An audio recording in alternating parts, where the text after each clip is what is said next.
A good effort, even though I do say so myself. It was 39 degrees C in this polytunnel today at its hottest, so this firewood is drying out rapidly. Difficult to say what moisture content the eucalyptus is, but possibly you can see there on camera it's starting to split and crack, and likewise will be drying out very quickly. I've chapter marked this video if you want to skip ahead to my review of the Einhell battery operated chainsaw chain sharpener. If you want my verdict now, it's a very worthwhile upgrade. No success with the tomatoes this year, a mismatch between what I wanted to get done, additional opportunities that came my way, and the time available to do everything. It won't go completely to waste. I'm sure the critters will enjoy dining out on the tomatoes, the seeds, pips inside them, and all of the vegetation I've spread amongst the trees, and that will rot down and provide food and nutrition for them. The top layer is bagged peat-based compost, which I can reuse, and below that the bark from last year's firewood and some kitchen scraps, which I'm sure will have rotted down as well and add to the amount of compost I'll have to use next year. There were quite a lot more tomatoes than I thought there would be, though I doubt they'll ripen now, too late in the season. Quite amazing how many avocado pear pips have germinated. I like avocados. I doubt they'll grow outside here in Ireland, though I have planted this one. I'm not expecting it to survive. Still, be interesting to see how long it lasts. Processing the firewood took quite a while.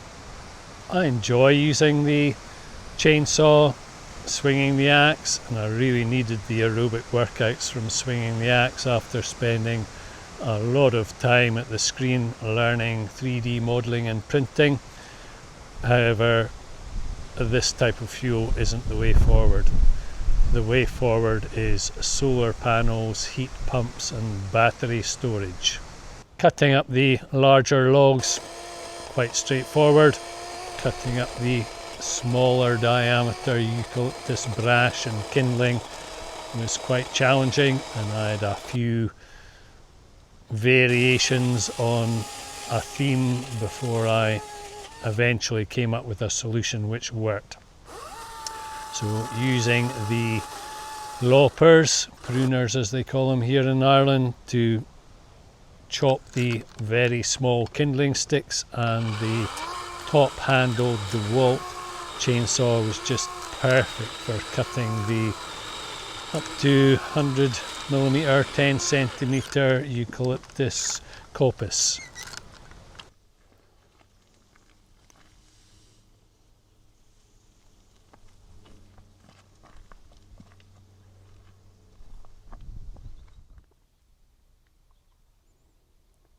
A few logs left to cut up and chop up. I left these so that I could demonstrate how effective the Einhell chainsaw chain sharpener is.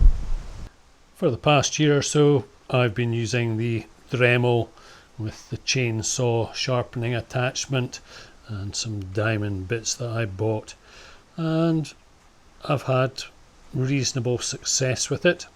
I went as far as modelling and printing out some slip-on covers for the vise so as to protect the bar.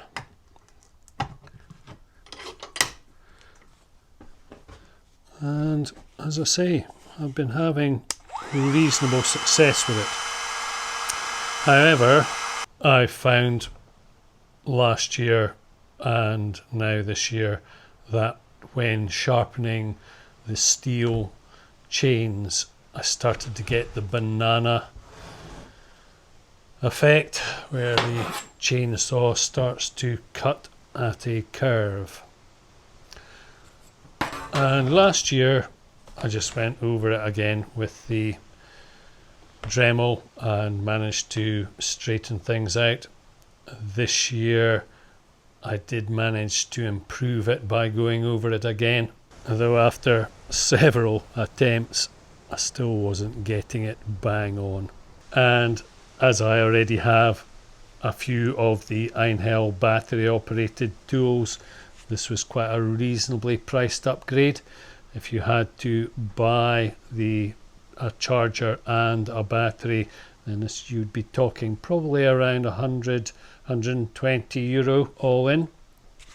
Quick word on the batteries, they keep their charge really well. This one was lying around for 3 months, and when I picked it up it was fully charged. I've effectively sharpened 4 chains, one chain twice and the other 2 chains that I have, and it's still fully charged, so it's not going to drain your battery. It definitely sharpens the chain. Has it been effective at removing the slewing banana shaped cuts? I've never really had any issue with that with the DeWalt, but let's just see. It's also been sharpened with the Einhell battery sharpener there.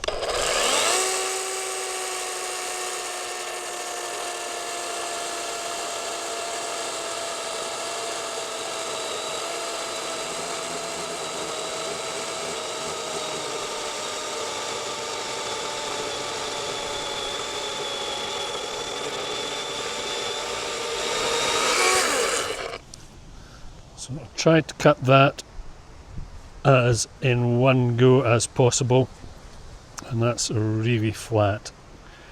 We can measure it with the ruler in a minute. And the steel, this does have a few notes in it, we'll just have to wait and see.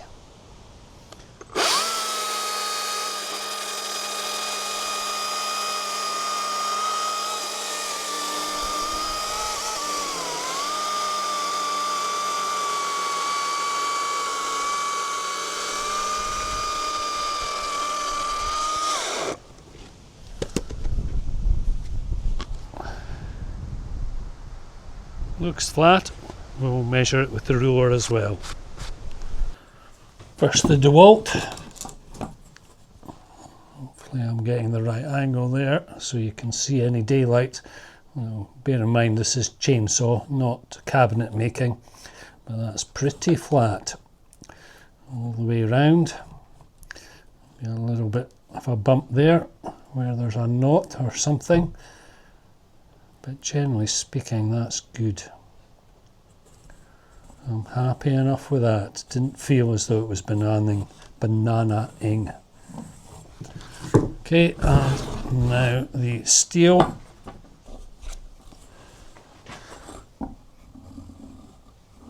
Very flat. I am very pleased with that.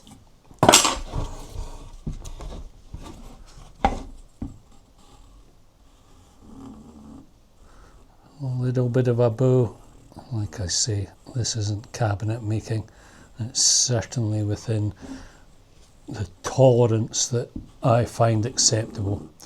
Didn't feel as though it was bowing in any way as I was cutting through. So it sharpens accurately and the teeth are sharp. Out of the box it was fully assembled. The only part that you need to secure is the guide for the chain. And that's pretty straightforward. It's just got a thumb turn at the bottom. And you change the angle here. I'll show you a bit more about that in a minute.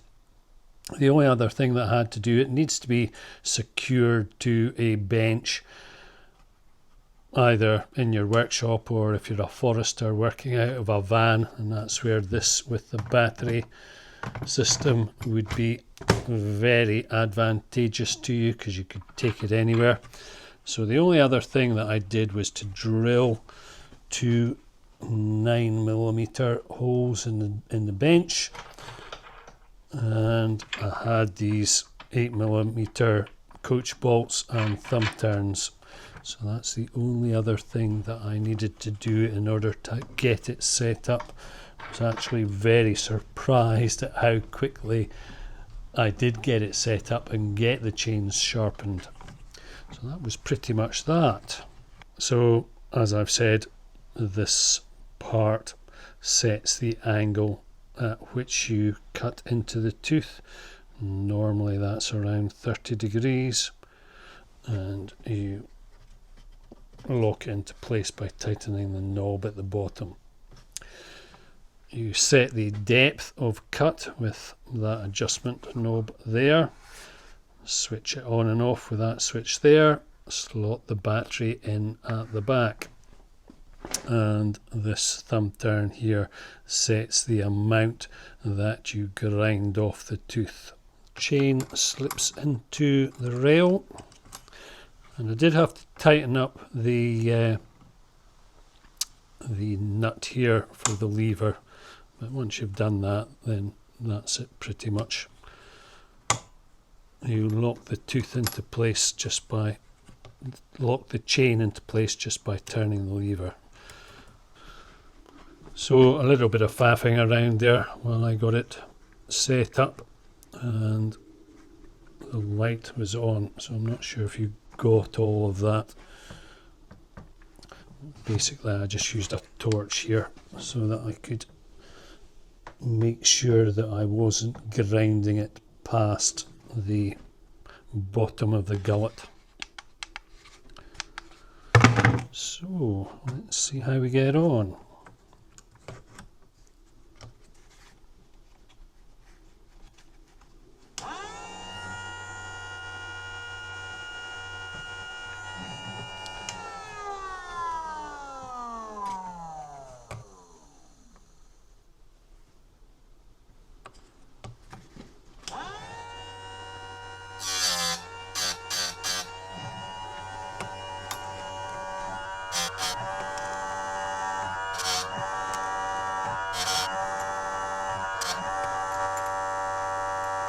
One benefit of this system is it doesn't really matter if you forget to mark the tooth that you start on, because it's only going to cut off to where it's set.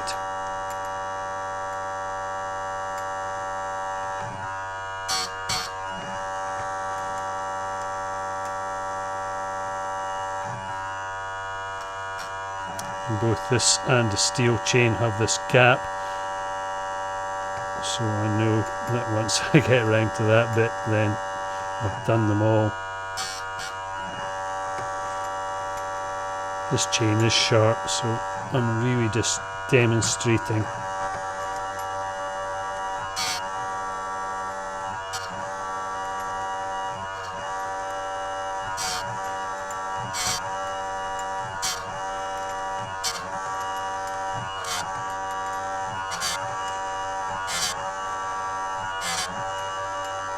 And that's me around to there, so I've done every tooth on that side.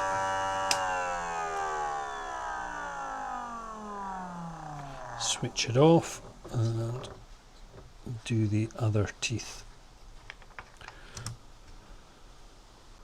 Everything is set up, so it's just a question of carrying on this side. That's probably a better angle for you to see exactly what's going on here. I've already been round, to be honest. So these are all sharp. As I've said, you don't have to worry about marking them. You can just pretty much go around them until you stop taking off anything.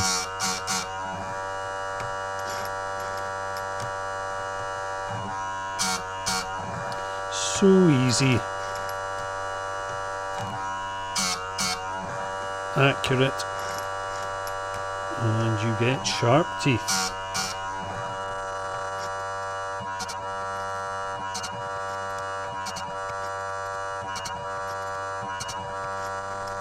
Okay, there's that gap, so I know I've been around once. This is definitely a lot of cutting, and about 2/3 of the way into cutting up all that firewood, I noticed the chain was starting to become dull, hence my going to sharpen it with the Dremel, and then very quickly getting this Einhell sharpener, which I'll be using from now on. It's also been a lot of chopping, and axes also need sharpening. These Husqvarna axes are high quality. The metal isn't just steel, it's some sort of alloy, very sharp, takes an edge really well. So I don't get many chips on this, only if I miss and hit the gravel. Anyway, if they do get chips, then take them out using a grinder, a bench grinder or similar. After that, I use a diamond sharpener to hone them, and the rapeseed oil comes in handy for that too, just to provide a bit of lubricant.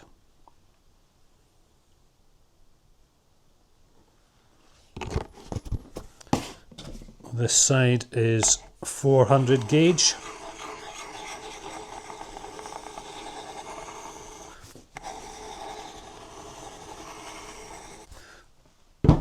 And probably 400 gauge is enough, to be honest. However, me being me, I go over them with the 1000 gauge on the other side.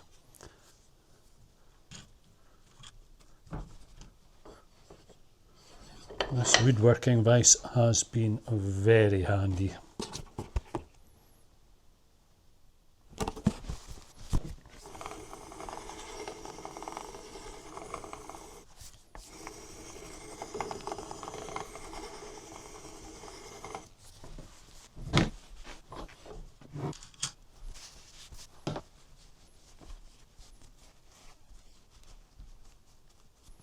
I'm really pleased to have ticked that task off and gotten all of my firewood chopped up this year and in a much drier location.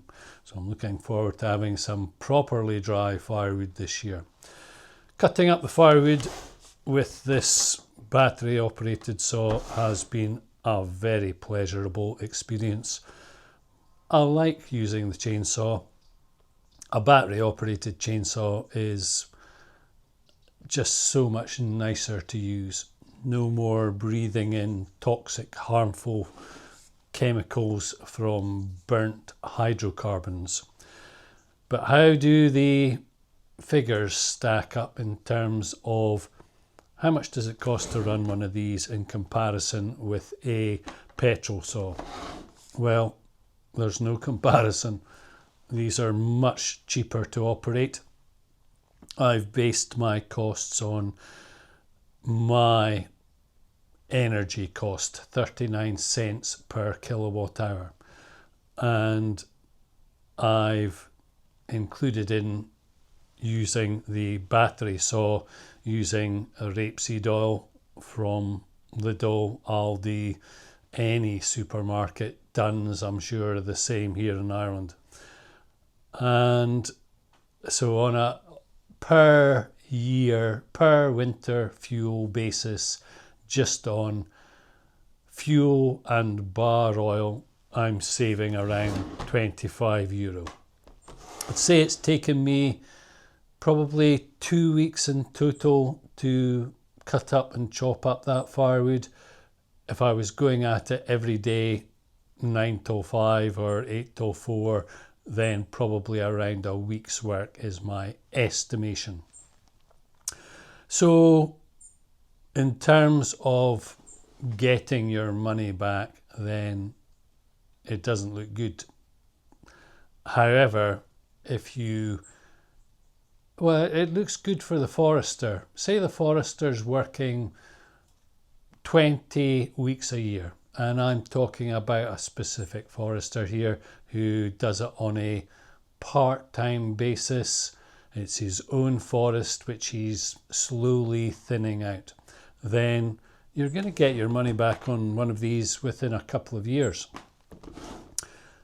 If you include maintenance, this doesn't have any maintenance. There's no spark plug. There's no carburetor to clean out. There's none of this handle pull that will wear out too, the starter mechanism on a petrol chainsaw.